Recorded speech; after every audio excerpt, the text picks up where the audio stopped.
of Egypt's first democratically elected president. Many in Egypt are saying we're witnessing Egypt's second revolution. Now, even though Morsi's ouster was clearly a blow to the goals of the highly controversial Muslim Brotherhood, it doesn't mean, as Colonel Hunt just pointed out, they're not going down without a fight. Joining us now with some perspective, the president of the American Islamic Forum for Democracy and the author of the book, A Battle for the Soul of Islam, an American Muslim patriot's fight to save his faith.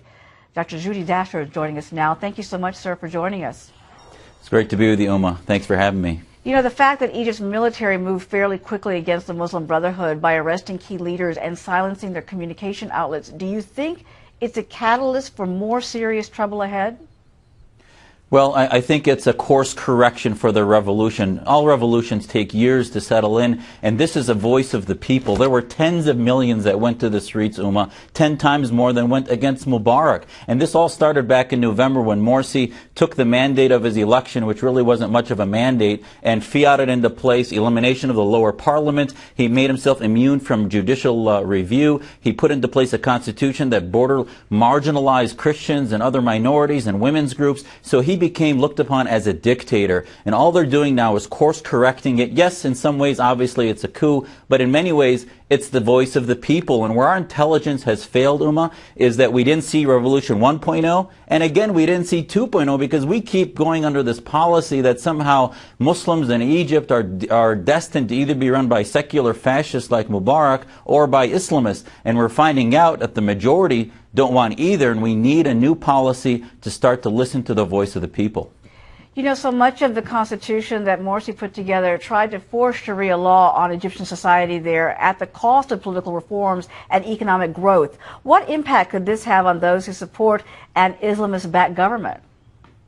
Well, what happened was those who support the Brotherhood thought that, well, maybe we can sneak this in. But what we're learning is the Brotherhood really only was good at being grievance mongers, being victims and martyrs, and claiming victimhood. But then when they get into control, they just do it through fiat and autocratically, and they don't really know how to deal with coalitions and deal with bringing in other groups. So that's what really fueled. The old saying now is Nasser, Sadat, Mubarak weren't able to get rid of the Brotherhood, but Morsi was. Which is now I think it's important for President Obama to lead and say, you know what, if you really want to continue to defeat the Brotherhood, give them the public space, don't put them in jail and make them martyrs again, and fuel their movement, which they're really good at, being underground, and let them have the space as long as there isn't violence.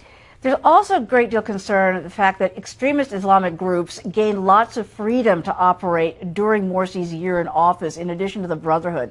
Who's to say they won't join forces now with the Muslim Brotherhood to reinforce the chaos in the streets? Well, some of that we're not seeing. The Salafi Noor party actually has separated and in many ways exploitatively has said they're against the Brotherhood. The Jamaat Islami, you're right, they have come behind the Brotherhood. Why? Because they were given a few choice governorships, which really fueled the revolution in the past few weeks, where they put in Luxor, for example, one of the heads of a terrorist group, Jamaat Islami, which the people said, are you kidding? You're putting terrorists into running governorships. That's why our tourism is tanking. That's why our society's failing, and they then revolted. So, you know, I think the Brotherhood has made a deal with the devil domestically and with Hamas and Iran in foreign policy, and the people again rose against that to numbers unseen in the Middle East. And really quickly, are you optimistic about the future for what we're seeing as the second revolution? I'm optimistic if we can get a liberty doctrine, if our president can begin to lead and help them put back NGOs to guide them on how to build a secular democracy with real principles of liberty. If we continue to be asleep, I'm afraid the chaos will continue to embroil over there. Well, Dr. Jasser, we're so grateful to you for joining us with your insights today. We really appreciate it. Thank you very much. Anytime. Thank you, I appreciate it.